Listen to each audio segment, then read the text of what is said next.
We're here to take an historic step for American innovation and consumer protection as we undertake the first ever legislative markup for digital assets legislation. The legislation we're considering today is more than a decade in the making.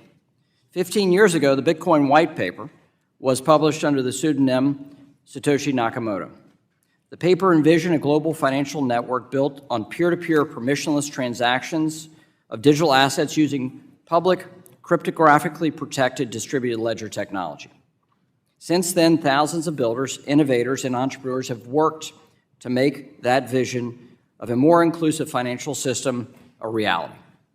Terms like cryptocurrency, blockchain technology, and the digital asset ecosystem are now part of the everyday lexicon for millions of Americans and people around the world.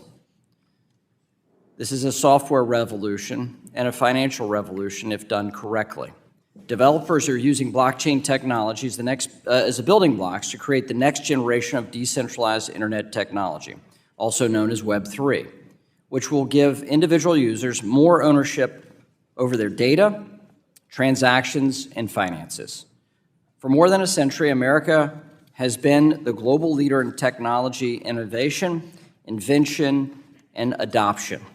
The ideas turned into innovative technology by American ingenuity have been central to human progress, and digital assets are no different.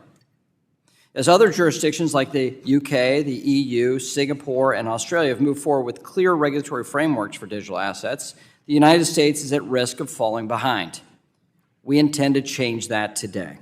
This committee is taking that first step to fix that problem. I remind my colleagues that joint stock companies were once an innovation that some claimed were only used to facilitate fraud. It took decades to figure out how to properly regulate these, which were predecessors of the modern-day LLCs and equity stock ownership forms that we have. Just as joint stock companies were revolutionized how companies are owned, digital assets and their underlying blockchain technology hold the same promise to revolutionize ownership in the digital economy.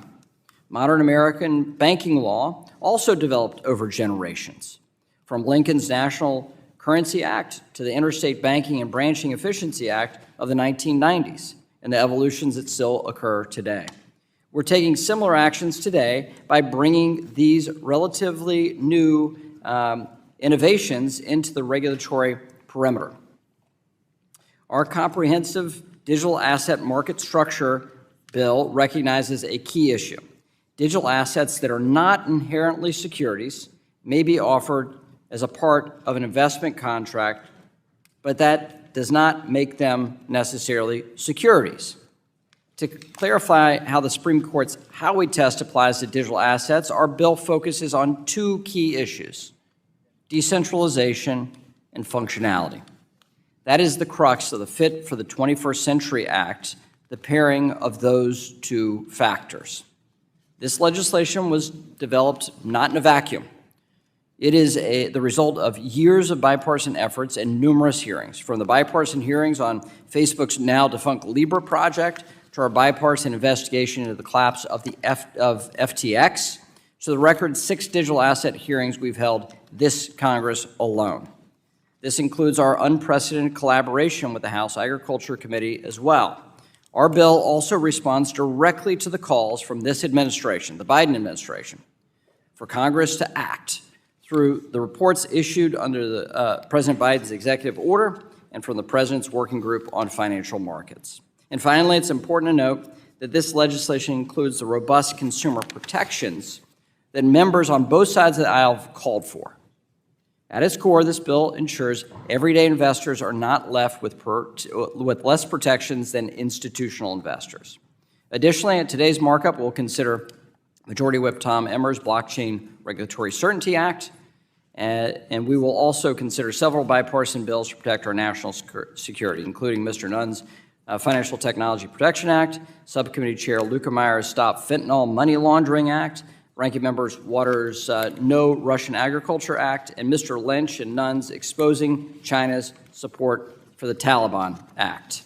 I look forward to a robust debate today and taking the first step to provide much-needed legal clarity and certainty for the digital asset ecosystem.